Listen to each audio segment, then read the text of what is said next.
Nicole barely registered the sound of her car door shutting.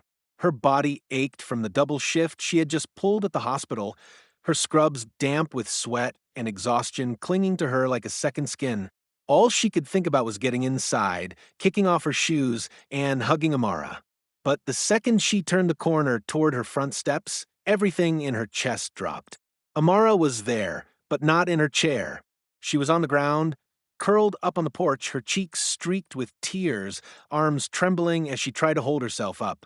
Her small support dog, Ranger, whined softly beside her, clearly agitated. Nicole's heart nearly exploded. "Amara," she called out, racing across the lawn, dropping her purse on the sidewalk. "What happened? Where's your chair?" Amara looked up with swollen eyes and choked on her words, pointing weakly across the street. "She took it," she whispered. "Mrs. Phyllis. She said it was in the way, and she sold it." Nicole froze. "She what?" A voice behind her, low and uncomfortable, confirmed what she didn't want to believe. Mr. Greer, their elderly neighbor, stood at the edge of his yard, shame tugging at his features. "She said it was against code, Nicole, blocking the sidewalk, that it looked abandoned. Next thing we knew, it was at her garage sale." Nicole felt like she'd been punched. Her blood turned ice cold.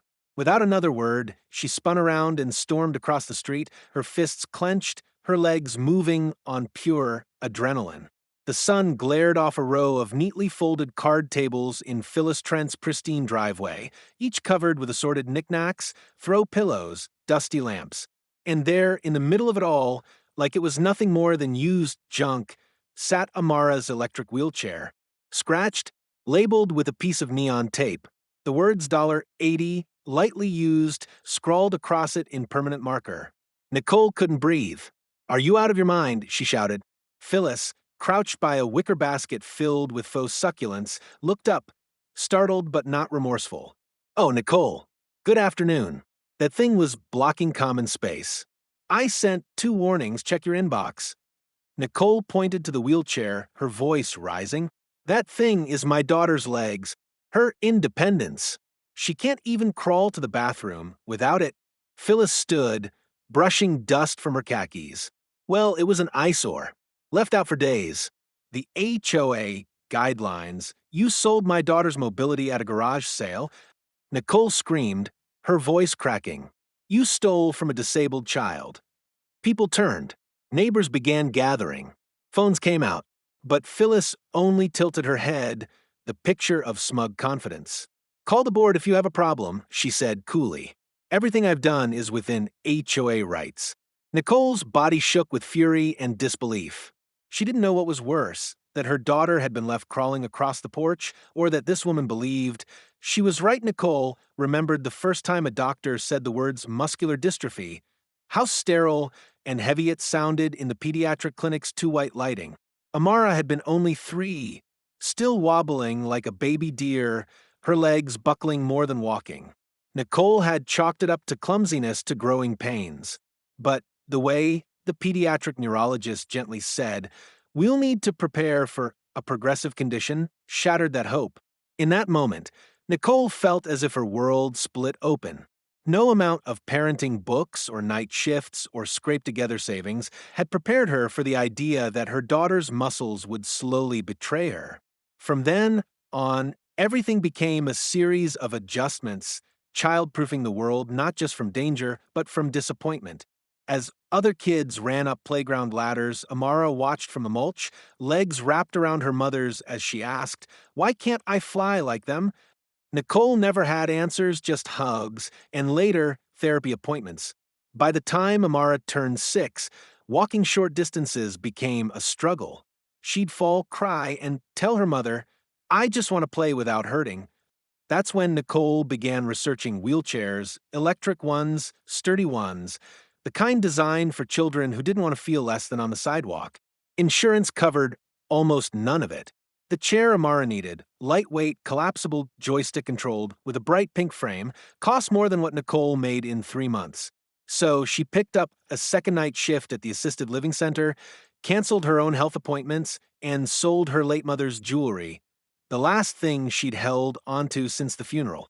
But the day the chair arrived, gleaming and perfect and everything Amara had imagined, was the first time Nicole saw her daughter's face light up with freedom. Not joy, not pride, freedom. From that day forward, Amara flew. She zipped down the sidewalks, hair flying behind her like a banner of rebellion, racing kids to the bus stop and challenging anyone brave enough to a lap around the playground. She drew chalk murals from her chair, made friends at the local library, and even learned how to hold her sketchpad with one hand while navigating rough sidewalks with the other. The chair wasn't just mobility, it was personality. It was her wings. So, when Nicole finally found an affordable home in Maplewood Crossings, she thought it was the beginning of a new chapter. The community was advertised as safe, quiet, and family-centered, a perfect place for Amara to be included. The sidewalks were wide, the houses clean, the lawns trimmed like puzzle pieces. The HOA rules? Strict, yes, but manageable. Nicole assumed they were designed to protect residents, not control them. She didn't expect weaponized policy. At first, it was little things. A yellow envelope slipped into her mailbox. Please do not leave medical equipment in view overnight. Another note on the door. Sidewalks must remain clear. Consider storing large mobility devices indoors. Nicole wrote back each time, politely explaining that their garage was used for essential storage and lacked a ramp, and that lifting a 200-pound wheelchair daily was neither feasible nor safe. She received no response, just more notes. No one asked if Amara was okay. No one offered to help build a ramp. No one said, "We see you. We understand." And then came Phyllis Trent, always walking her little dust-colored lapdog with that stiff gait, clipboard clutched like a badge. She never smiled, never said hello. She just glanced at the chair at the porch at Amara. Once she even told Nicole flatly, "Your equipment makes the block look institutional." Nicole wanted to scream, "This isn't equipment. This is her life." But she didn't. She was tired, working 2 jobs, pouring her energy into keeping Amara's spirit alive, despite every bureaucratic pushback. She believed that if she followed enough rules, kept quiet, and stayed polite, they'd leave her and Amara alone. She was wrong. Because when Phyllis took that chair, not just removed it, but sold it, she didn't just steal metal and rubber. She stole Amara's independence. And she broke the last rule Nicole had sworn to follow: silence. Phyllis Trent was the kind of woman who never smiled unless it was in a mirror. She kept her yard so immaculate that even the azaleas seemed afraid to bloom unevenly. Every inch of her lawn was combed, clipped, and color-matched to the shutters of her colonial blue house on the corner of Maplewood and Cypress. She wore slacks even when it rained, and her perfectly curled hair had not moved since the Reagan administration.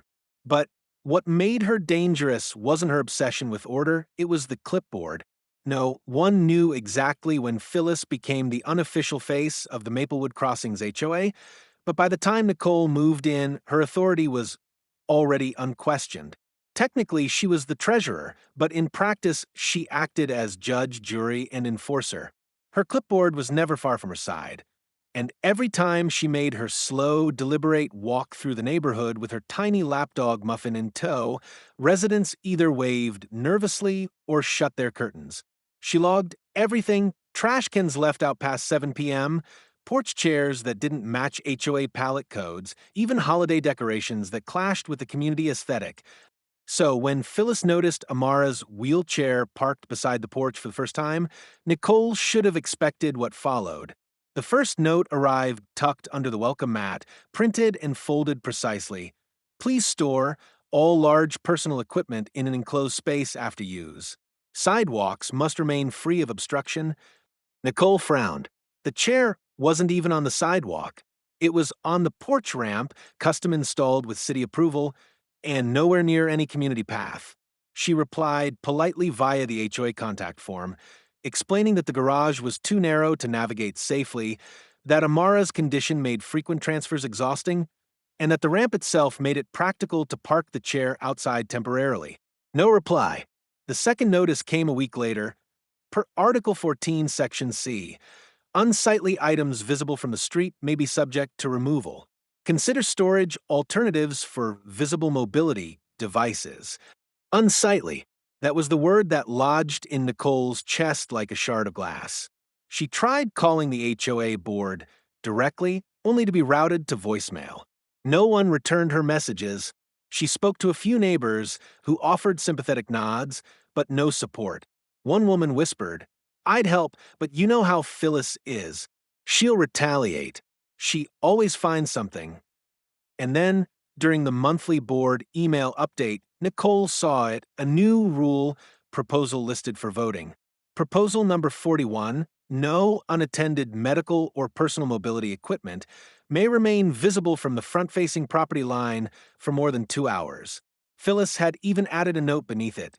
This isn't about targeting anyone, it's about preserving the uniform appearance of our community and avoiding potential liability. Nicole felt her blood boil. She sent another message, this time directly to Phyllis, who finally responded with chilling formality. "Nicole, I understand your daughter's situation is difficult. However, as a member of this community, I trust you'll respect the shared expectations. Exceptions can't be made for everyone, or the rules lose meaning." That was the moment Nicole understood. Phyllis didn't see Amara. She saw an object, an inconvenience, a disruption to the beige uniformity she had constructed around herself like a fortress. And if that wheelchair didn't fit into Phyllis's picture-perfect postcard, she'd find a way to remove it, even if it meant stealing it in broad daylight and slapping a price tag on a child's lifeline. The first thing Amara noticed when she woke up was the silence. Not the quiet of a sleeping house or a peaceful morning, but the wrong kind of silence, the kind that pressed too hard on your chest, made you feel like something was missing. She rubbed her eyes and glanced toward the window. The sun was already up, pouring soft light across her blanket. Ranger, her loyal little support dog, was curled up on the foot of her bed, tail thumping gently as he sensed she was awake. With a yawn, Amara stretched and reached for the joystick on the armrest of her wheelchair. Only it wasn't there. She blinked, looked again. Gone. She looked around the room, confused. Maybe her mom had rolled it to the other side of the bed? But Nicole never touched it without asking. It was a rule, a matter of trust. Still, Amara twisted her body and leaned over the mattress, peeking toward the corner. Nothing. "Ranger?" she said softly, panic creeping into her voice. Ranger's head shot up. He leapt down and padded to the door, barking once. An alert, not an alarm. Amara pulled the blanket off and swung her legs to the edge of the bed, bracing herself on the wall. Her muscles trembled immediately. Her hip locked. The floor looked farther away than usual. She tried to stand, but her legs buckled almost instantly. With a thud, she fell to the carpet, biting back a cry. Ranger whimpered and nudged her arm, licking her cheek. "It's okay," she whispered, even though it wasn't. Gritting her teeth, she began to crawl. It was slow, painful. Her arms bore most of the weight. Every inch forward was a mountain. She made it out of her bedroom, dragging her legs behind her, one hand gripping the baseboards, the other holding onto Ranger's collar as he walked beside her, guiding her like a shadow. It took her nearly 10 minutes to reach the front door. She hoisted herself up, flipped the deadbolt with trembling fingers, and used all her upper body strength to swing it open. Sunlight hit her face, and for a moment she was blinded. She blinked quickly, eyes scanning the porch. Her chair wasn't there. She let out a weak, panicked gasp and crawled forward onto the wooden planks. Her arms finally gave out, and she collapsed, cheek against the warm wood, tears blurring her vision. "Where is it?" she whispered. "Where's my chair?" Across the street, a group of neighbors gathered around a garage sale table. Children darted between racks of old books and patio cushions.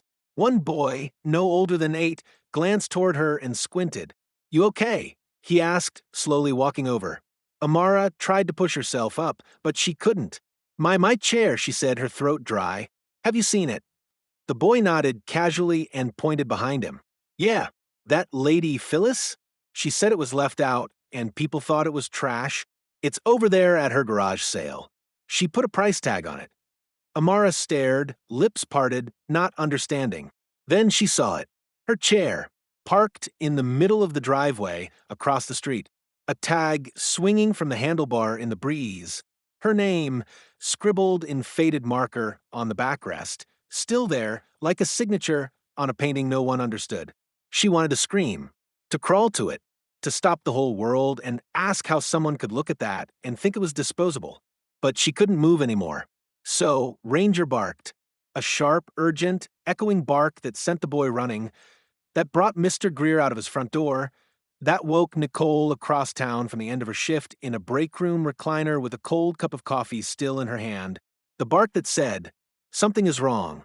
Come home. Now." Nicole's tires screeched as she swung her car to the curb, barely killing the ignition before leaping out.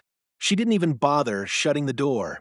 Her heart pounded as she darted across the street, eyes locking immediately on the sight that had haunted her daughter's voice on the phone. There it was, Amara's wheelchair, right in the center of Phyllis Trent's garage sale display, propped up beside a collection of ceramic bird feeders and plastic Tupperware sets. A flimsy neon orange tag fluttered from a handlebar in the breeze. $80 lightly used. Nicole's stomach turned. Her hands curled into fists before she could stop them. Her legs carried her forward, fast and shaking with rage. Her blood boiled as she reached the table and yanked the tag off the chair, holding it up like a crime scene exhibit. "You have got to be kidding me," she growled. Phyllis turned, unsurprised, adjusting a basket of scented candles with deliberate calm. She didn't flinch. She didn't blink. She just tilted her head like a scolding librarian. "Nicole," she said evenly, "I was wondering when you'd show up." Nicole stepped forward, eyes wild. "That is my daughter's wheelchair," she said through clenched teeth. "Her lifeline. Her legs. You stole it." "It was left unattended on HOA property," Phyllis replied, tone clipped. "The sidewalk is a common use area, and your item was obstructing pedestrian flow. I followed protocol." Nicole let out a bitter laugh. "Protocol?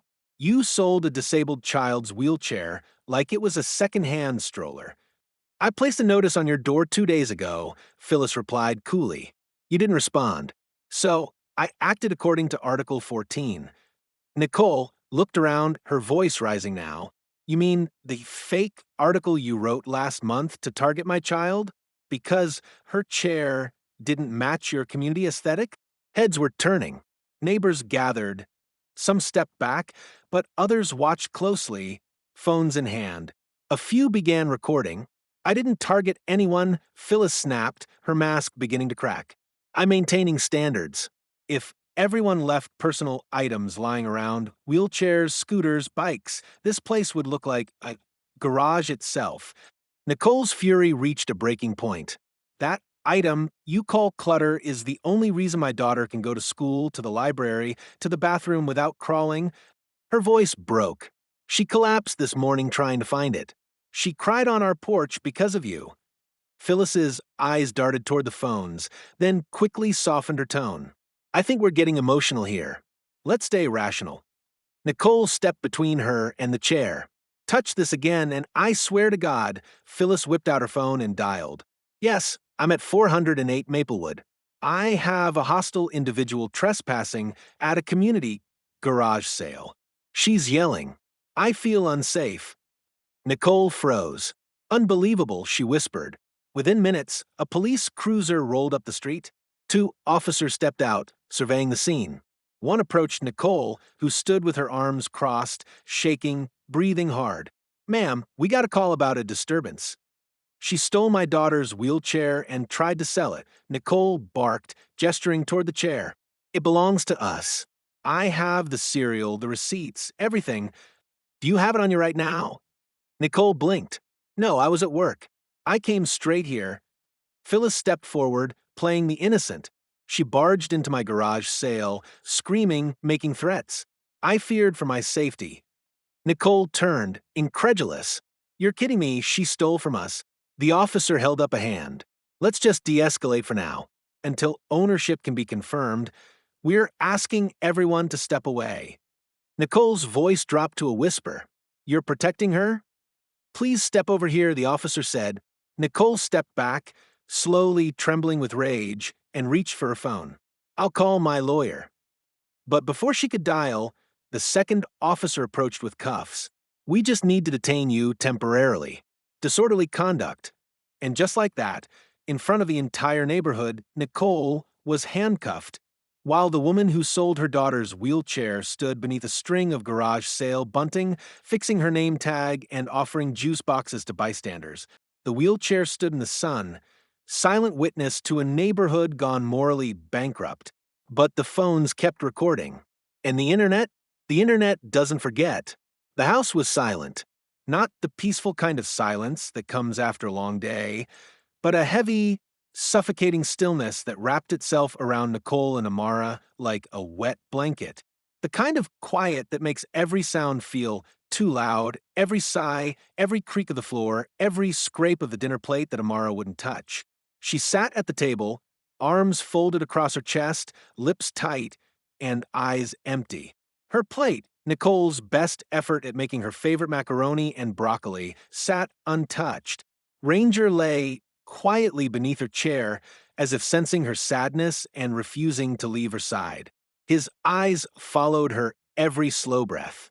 Nicole stood at the kitchen counter, exhausted and sore from the long day, her wrists still raw from the temporary detainment.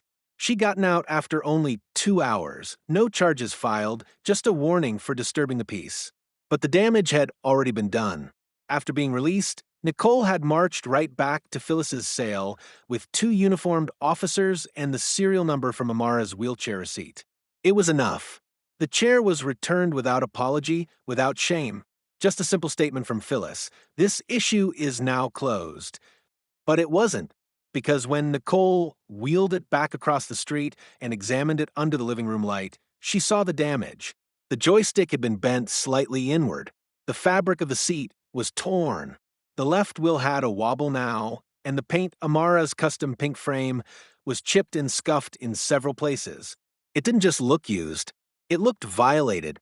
A few hours later, Nicole brought the chair to their doctor's office for evaluation. The technician took one look at the frame and sighed. "Structurally, it still works," he said, turning it slowly. "But it's been compromised. If it gets worse, the motor could become unstable. I wouldn't trust it long term." The word compromised echoed in Nicole's mind long after they'd returned home.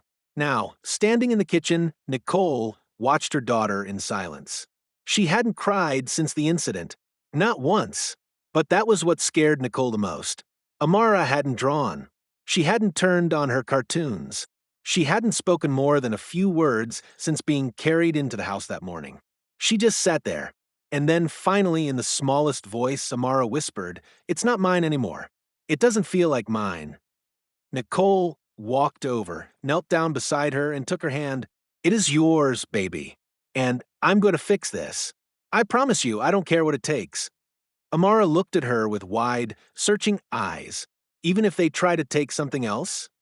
Nicole's grip tightened, especially if they try to take something else. The world had made a mistake in thinking silence meant surrender. Because Nicole wasn't quiet anymore. She was ready for war. Nicole didn't sleep that night. She sat at the kitchen table long after Amara had gone to bed, the soft wheeze of her daughter's breathing barely audible over the hum of the refrigerator. Her laptop glowed in front of her, tabs open to a DA.gov, local legal aid resources, and every disability rights group she could find within the state. She wasn't just angry anymore, she was focused. Precise. And this time, she wasn't alone. The video had gone viral.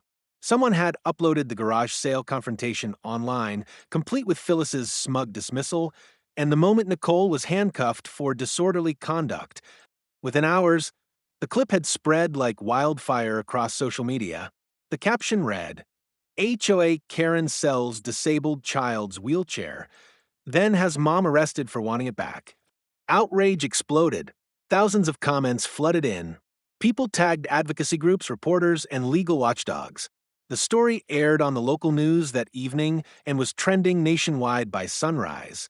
Nicole's inbox was overflowing with support: doctors, disability activists, strangers offering donations, and even former residents of Maplewood Crossings sharing their own horror stories.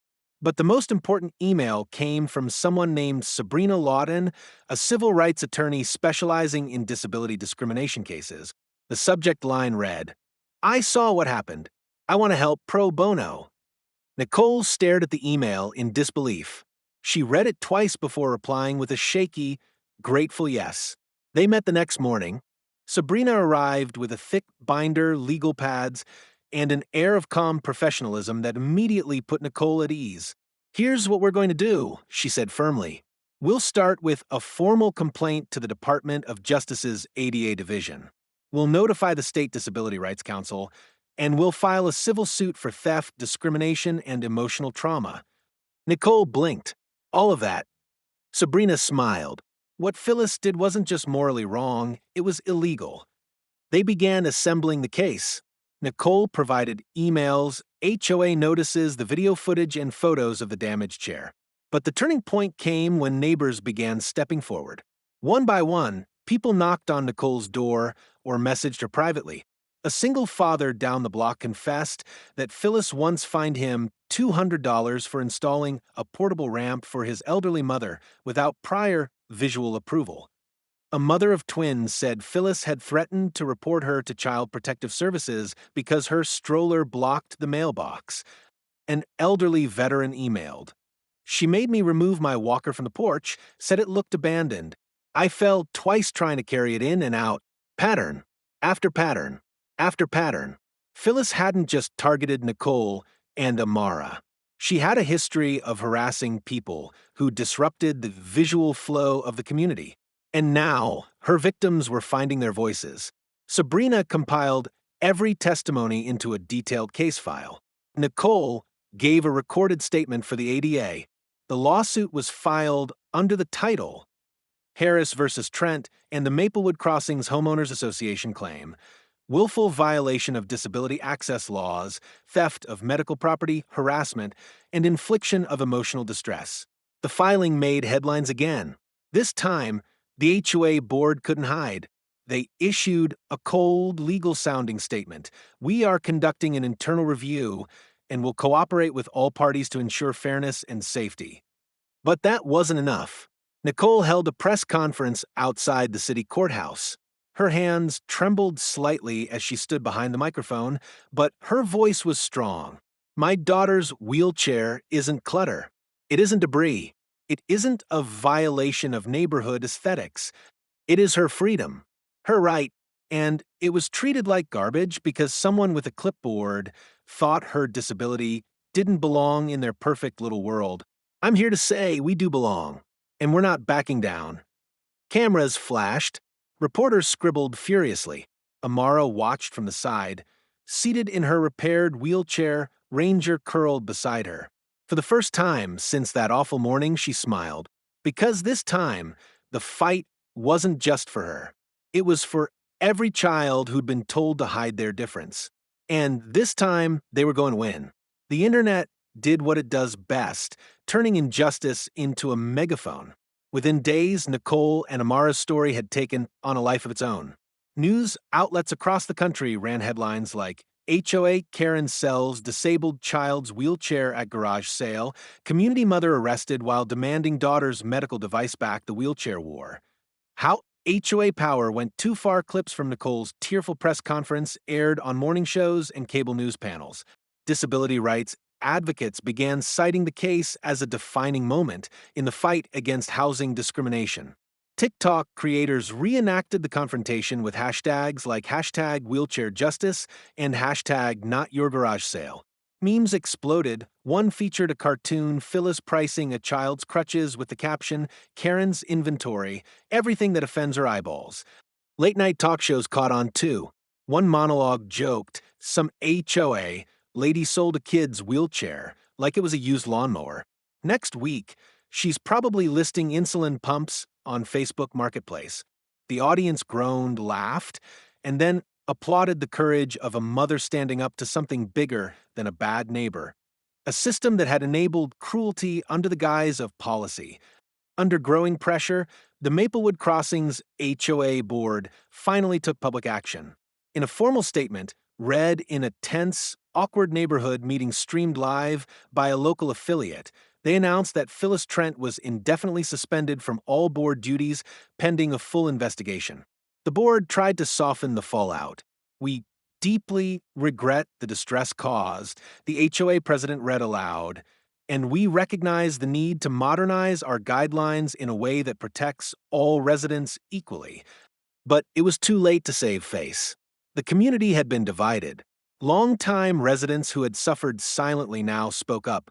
Some held signs at the gates reading, "HOAs are not above humanity. We roll with Amara more powerful than public shame, though was change." The city, under mounting media scrutiny and lobbying by disability rights groups, stepped in to help draft new HOA regulations, ones that couldn't be manipulated by power-hungry enforcers like Phyllis. A new section of the Maplewood Crossings bylaws was added. Article 14.3, the Amara Clause, no mobility device, medical aid, or accessibility equipment shall be subject to aesthetic regulation, removal, or fines. The right to mobility is not conditional. And beneath that, a line in bold, freedom is not clutter. Nicole stood on her porch that evening, Amara resting beside her, Ranger watching the kids play on the sidewalk. For once, they weren't out of place. They were the reason things were better. And though the battle wasn't over, the community finally saw them for what they had always been, worthy, visible, and here to stay. It came in a box taller than Amara, wrapped in deep blue vinyl with metallic gold ribbon. The delivery from Wheels of Hope, a nonprofit for children with mobility challenges, arrived one crisp Saturday morning. Nicole stood beside it, hands over her mouth, while Amara, still blinking sleep from her eyes, rolled slowly toward it in her old damaged chair. "Is that?" she asked, eyes wide with awe. Nicole nodded, eyes glistening. "It's for you, baby. A brand new one. Just for you." With a dramatic tug of the ribbon and a shared breath of anticipation, Amara peeled back the wrapping and gasped. Inside stood a gleaming custom electric wheelchair, tailored to her exact height and comfort, complete with an adjustable backrest, smooth all-terrain tires, and sleek rose gold trim. Etched along the sidebar in swirling script was her name, Amara. Amara circled it like it was a spaceship. "It's beautiful," she whispered. Nicole laughed through her tears. "What are you going to name her?" Amara touched the joystick gently and said, "Phoenix." It was perfect, because this wasn't just a chair, it was a rebirth, arising from ashes, and Amara, for the first time in weeks, smiled with her whole face. Nicole, too, found a kind of rebirth. When the HOA invited residents to join a new reform and inclusion committee, she didn't hesitate. Her days of staying silent were over.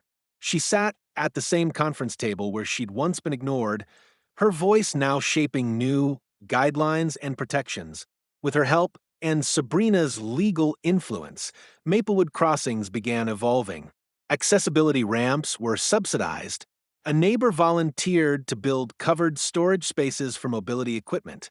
A monthly Access and Respect newsletter was launched, and Nicole was invited to write the first article. Visibility isn't the problem, invisibility is. But perhaps the most powerful symbol of change was the mural. It began as a community project, but Amara was asked to design it. With colored chalk in her sketchbook and a new fire in her heart, she drew children of all colors, abilities, and backgrounds playing together under bright sunbursts. At the center of the mural was a bold image of a child in a radiant pink and gold wheelchair, arms outstretched like wings. Above it, in Amara's careful handwriting, the words, "Freedom rolls here." The mural stretched across the community clubhouse wall, where HOA notices once ruled the space. Now, it stood as a declaration, a promise that no one would be made to feel unsightly for simply needing support. On the day it was unveiled, Amara rolled up proudly in Phoenix, her face shining with pride as kids clapped and Ranger barked once. Like a cheer, Nicole stood beside her, hand resting gently on her daughter's shoulder. They had been dismissed, erased, silenced, but now they were celebrated, and nothing, not a rule book, a clipboard, or a Karen, could take that away again. Just as Nicole began to breathe easier, a thick white envelope arrived in the mailbox. No return address, just her name typed neatly across the front. Inside, a letter from Phyllis Trent's attorney. She was suing Nicole for defamation, slander, emotional distress, and loss of HOA credibility. The amount? $250,000 in damages. Attached were screenshots of viral posts, news headlines, and comments from across the internet, all painting Phyllis as the villain. Nicole sat down slowly, staring at the paper. Amara wheeled in mid-sketch. Is everything okay? Nicole looked up, calm, steady. No, sweetie, she said. It's just starting again.